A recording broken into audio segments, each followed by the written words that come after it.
کہ حضرت ابراہیم علیہ الصلوۃ والسلام کو جب آگ میں ڈالنے کا واقعہ پیش آیا تو آگ جب آپ کے لیے گلزار بن گئی، اس واقعے کے بعد آپ نے ایک علاقے بابل کی طرف ہجرت کی اور مصر سے ہوتے ہوئے اس جگہ پر پہنچے جہاں یہ بیر سبا، یہ کنواں موجود ہے۔ اس وقت حضرت ابراہیم علیہ الصلوۃ والسلام کی عمر جوانی کی عمر تھی۔ اللہ پاک نے آپ کو بہت سارا مال عطا فرمایا، آپ کے پاس مویشی جو تھے، گائے، بھینسیں اور دیگر جانور بہت زیادہ ہو گئے تھے، یہاں تک کہ لوگ آپ کو شیخ صالح، نیک بزرگ کے نام سے پکارتے تھے۔ اللہ کے آپ نبی بھی تھے تو آپ سے بڑی لوگ محبت کرتے تھے، آپ کو شیخ صالح کہہ کے پکارتے تھے۔ اب یہ ہوا کہ آپ کی کچھ لوگوں نے بے ادبی کی اور آپ سے کہنے لگے کہ آپ یہاں سے چلے جائیں۔ حضرت ابراہیم علیہ الصلوۃ والسلام نے کوئی لڑائی جھگڑا نہیں کیا، اپنا سامان اٹھایا اور آپ اس علاقے سے چلے گئے اور جبرون نامی شہر تشریف لے گئے، جس کو آج کل اس شہر کو الخلیل کہتے ہیں۔ بہرحال اللہ کریم انبیاء کرام کی یہ ادبی کیسے معاف فرماتا؟ اللہ پاک تو اپنے نبیوں سے بڑی محبت فرماتا ہے، رب کریم بے ادبوں کو ضرور سزا دیتا ہے۔ اب کیا ہوا کہ اس علاقے کے لوگوں کو یہ سزا ملی کہ جب وہ اس کنویں کے پاس پہنچے جہاں سے پانی لیتے تھے، اس سارا کنواں جو ہے وہ سوکھ گیا تھا، بلکہ اس شہر میں جتنے بھی کنویں تھے سارے ہی سوکھ گئے تھے۔ یہ لوگ بڑے پریشان ہوئے کہ پانی کا ایک قطرہ نہیں، کدھر گیا پانی؟ تو کچھ لوگوں نے کہا کہ شیخ صالح کی بے ادبی کی ہے، اللہ کے نیک بندے کو ہم نے تنگ کیا ہے، یہ ہو سکتا ہے اسی وجہ سے بے ادبی کی ہمیں سزا ملی ہے۔ اب یہ لوگ پھر حضرت ابراہیم کی بارگاہ میں حاضر ہوئے، معافی مانگنے لگے کہ حضور ہمیں معاف کر دیں، ہم نے آپ کو باہر نکال دیا، حضور واپس آ جائیں، اس شہر میں پھر کرم فرمائیں۔ حضرت ابراہیم علیہ السلام نے کہا کہ میں تو نہیں آتا، اب تم میری 7 بکریاں لے جاؤ، ایک ایک بکری کو ایک ایک کنویں کے پاس کھڑی کر دو، جیسے ہی وہ بکریاں کنویں کے پاس پہنچے گی انشاءاللہ کنویں میں پانی واپس آ جائے گا۔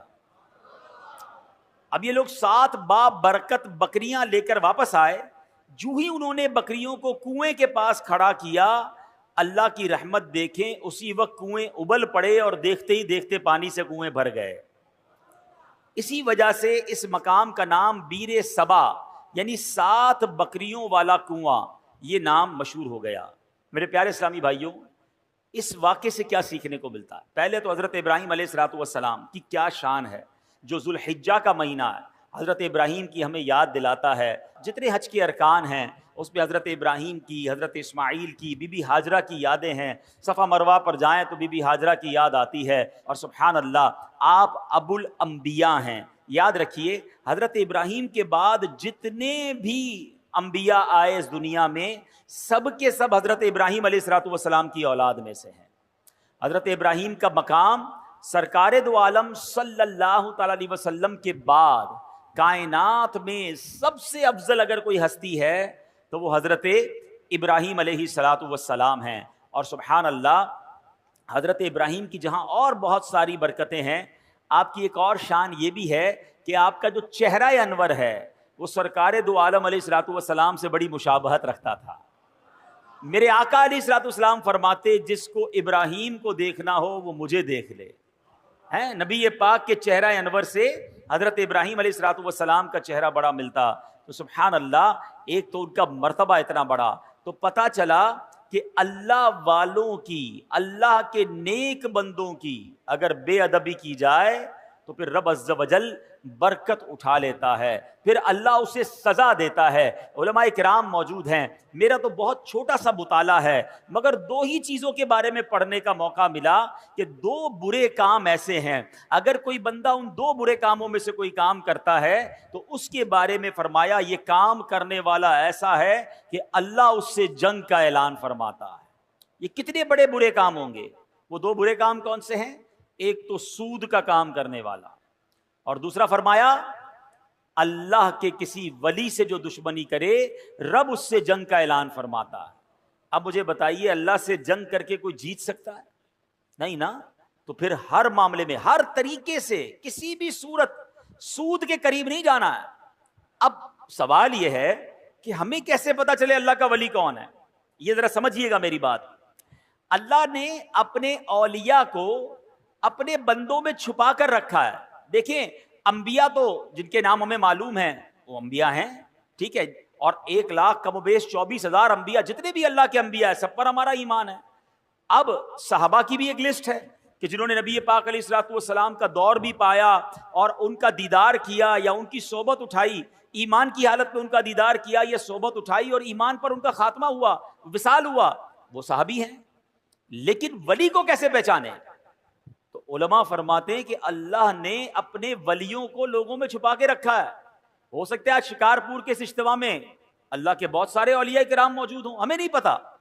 تو اب کرنا کیا ہوگا کہ ہمیں ہر مسلمان سے ادب سے بات کرنی ہے، ہر مسلمان سے پیار سے بات کرنی ہے، کسی کا دل نہیں دکھانا۔ کیا پتا میں کسی کے ساتھ بدتمیزی کروں وہی اللہ کا ولی ہو، اور ویسے ہر مسلمان کے ساتھ بدتمیزی سے بچنا ہے۔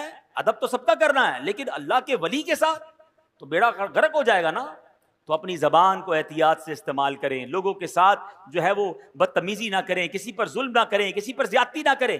ہمیں کیا معلوم اللہ کی بارگاہ میں اس کا کیا مرتبہ ہے، بلکہ احادیث میں یہ مضمون ملتا ہے کہ کچھ لوگ ایسے ہوں گے کہ جو پراگندہ بال ہوں گے، یعنی بال بکھرے ہوئے ہوں گے، کپڑے ان کے اتنے اچھے نہیں ہوں گے، ان کو اپنی محفل میں کوئی نہیں بلاتا ہوگا، نہ آئیں تو کوئی نوٹس بھی نہیں کرتا۔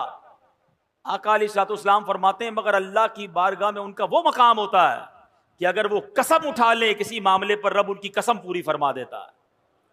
ہم تو عام طور پہ لوگوں سے ملتے بھی ان کے لباس کو دیکھ کے، ہاں یار یہ ذرا رکھ رکھاؤ والا ہے، اس سے ملنا ہے، اس کو ساتھ بٹھانا ہے، نہیں یار اس کے کپڑے میلے ہیں، یہ تو دکھنے میں بڑا غریب لگتا ہے، ٹوٹی ہوئی چپل پہن کر آیا ہے، اس کو کہاں اپنے قریب آنے دوں، اس کے کپڑوں سے بو آ رہی ہے۔ نہیں، کسی کے لباس، کسی کے حلیے، کسی کی غربت دیکھ کر اس کی بے عزتی نہیں کرنی ہے، سب کے ساتھ پیار سے پیش آئے۔ ہمیں نہیں پتا اگر وہ اللہ کا ولی ہوا اور کسی معاملے میں ہم سے ناراض ہو گیا نا تو چلتی گاڑی رک جانی ہے، سارے بنے کام بگڑ جانے، کیونکہ رب کا ولی ہے، رب کا دوست ہے۔ ہمیں نہیں پتا ہم کسی کے ساتھ زیادتی کریں اور پھر جب رب بدلا دے، رب کی قدرت کی طرف سے بدلا آتا ہے تو ہم مارے جائیں گے، ہم تباہ و برباد ہو جائیں گے۔ تو اے میرے پیارے اسلامی بھائیوں، پہلا مدنی پھول یہ لے کر جائیے، کسی مسلمان کے ساتھ زیادتی نہیں ہونی چاہیے، کسی مسلمان کو تکلیف نہ پہنچائیں۔ حدیث پاک میں آتا ہے من آذا مسلما فقط آذانی، میرے آقا فرماتے جس نے کسی مسلمان کو تکلیف دی وہ ایسا ہے جیسا اس نے مجھے تکلیف دی۔ فرمایا ومن آذانی فقط آذ اللہ، اور جس نے مجھے تکلیف دی وہ ایسا ہے جیسے اس نے اللہ کو تکلیف پہنچائی۔ بات کہاں تک جاتی ہے ایک مسلمان کو تکلیف دینے میں؟ اب وہ سوچے جو مسلمانوں کو گالیاں دیتے ہیں، وہ سوچے جو مسلمانوں کا مال دباتے ہیں، وہ سوچے جو چوریاں کرتے ہیں، جو زمین پر قبضہ کر لیتے ہیں، جو یتیم بیواؤں کا بلکہ اپنی بہنوں کا ورثہ دبا لیتے ہیں، وہ کیا جواب دیں گے اللہ کی بارگاہ میں؟ کیسے جواب دیں گے؟ تو کبھی کسی کو ہماری طرف سے تکلیف نہ ہو، اس بات کا خیال رکھیں۔ پھر اس واقعے سے ایک اور بات سیکھنے کو کیا ملی؟ سبحان اللہ، کہ تبرکات کی کیا ویلیو ہے۔ حضرت ابراہیم خود نہیں گئے، آپ نے 7 بکریاں بھیج دیں، اور جب وہ 7 بکریاں جاتی ہیں اس کی برکت سے سبحان اللہ ان کنووں میں پانی آ جاتا ہے۔ تو پتہ یہ چلا کہ اللہ کے جو اولیاء ہوتے ہیں، رب کے قریب جو لوگ ہوتے ہیں، ان کے قرب والی تبرک والی چیزوں میں بھی بڑی برکت ہوتی ہے۔ ان تبرکات کی برکات سے مشکلات ٹل جاتی ہیں، پریشانیاں حل ہوتی ہیں، دلوں کو سکون ملتا ہے، بیماریاں دور ہوتی ہیں۔ ارے جناب لوگ کہتے تبرک کی کوئی ریفرنس دیجئے، تبرک کیسے ہو گیا اور تبرک کا کیا جناب کوئی حقیقت ہے؟ ارے آپ نے اگر قرآن پڑھا ہوتا تو یہ سوال کبھی ذہن میں پیدا نہ ہوتا۔ پڑھیے سورہ یوسف، پڑھیے اس کی تفسیر۔ حضرت یعقوب علیہ السلام جب حضرت یوسف کی یاد میں آنسو بہاتے تھے، آپ کی بینائی کا ضعف بڑھ گیا، بینائی کمزور ہو گئی، بہت طویل واقعہ ہے۔ حضرت یوسف کو جب پتا چلا، جب آپ مصر کے بادشاہ بن چکے تھے، اللہ اکبر، حضرت یوسف بھی اللہ کے نبی ہیں، ذرا غور سے بات سنیے گا، حضرت یعقوب بھی اللہ کے نبی ہیں، یہ دونوں نبی اللہ سے یقیناً دعا کر سکتے ہیں، مگر حضرت یوسف اپنے بھائی کو کہتے ہیں ایسا کرو، میرا یہ قمیص جو ہے لے جاؤ میرے والد کے پاس، ان کی آنکھوں پر رکھ دینا، اللہ اس کی برکت سے ان کی بینائی کا ضعف دور کر دے گا۔ اور یہ واقعہ قرآن میں بیان ہو رہا ہے۔ اگر تبرک کی ویلیو نہ ہوتی تو حضرت یوسف دعا فرماتے، یقیناً اللہ کے نبی ہیں، وہ دعا فرماتے، اللہ ضرور دعا کرم فرماتا، مگر سبحان اللہ یہ قرآن کا واقعہ بتا رہا ہے کہ اللہ والوں کی نسبت رکھنے والی چیز میں اللہ کریم نے اپنی رحمتوں سے برکت ڈالی ہے۔ تو تبرک کی اہمیت سمجھیے، اور اللہ والوں کا اگر کوئی تبرک مل جائے تو اس کا ادب کرنا چاہیے۔ ایک جملہ یاد کر لیجئے، با ادب با نصیب، اور بے ادب بد نصیب جو ادب نہیں کرتا اس کو برکتیں نہیں ملتی. سبحان اللہ. حضرت ابراہیم کی بات چل رہی ہے قرآن مجید فرقان حمید میں. تبرکات کی بات ہو رہی ہے نا. آؤ ایک اور تبرک کے بارے میں بتاتا ہوں جس کا ذکر قرآن میں موجود ہے, اور جس تبرک کو دیکھنے کی بلکہ اس کے قریب نماز پڑھنے کی ہر مسلمان کے دل میں آرزو ہوتی ہے. اور وہ کون سا تبرک ہے؟ اللہ قرآن میں فرماتا ہے وَاتَّخِذُوا مِن مَّقَامِ إِبْرَاهِيمَ مُصَلًّى, اور اے مسلمانوں تم ابراہیم کے کھڑے ہونے کی جگہ کو نماز کا مقام بناؤ. مقام ابراہیم کیا ہے؟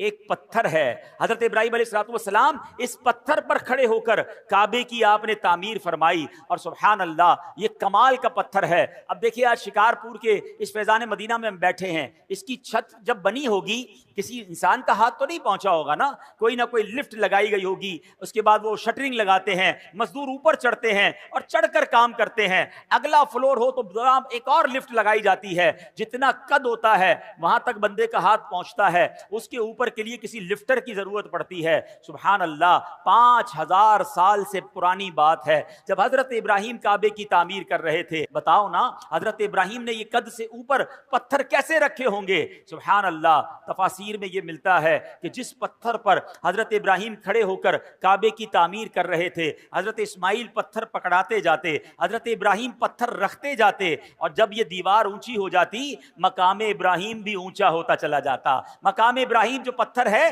وہ لفٹ کا کام کرتا تھا, وہ اونچا ہو جاتا, آپ اوپر پتھر رکھتے, جب نیچے پتھر رکھنا ہوتا وہ پتھر نیچے آ جاتا. سبحان اللہ, یہ کیسا معجزہ ہے. بلکہ سنو 5000 سال کے بعد بھی آج بھی اپنی آنکھوں سے جب آپ مقام ابراہیم کا دیدار کرتے ہیں نا تو حضرت ابراہیم کے قدموں کے نشان آج بھی نظر آتے ہیں.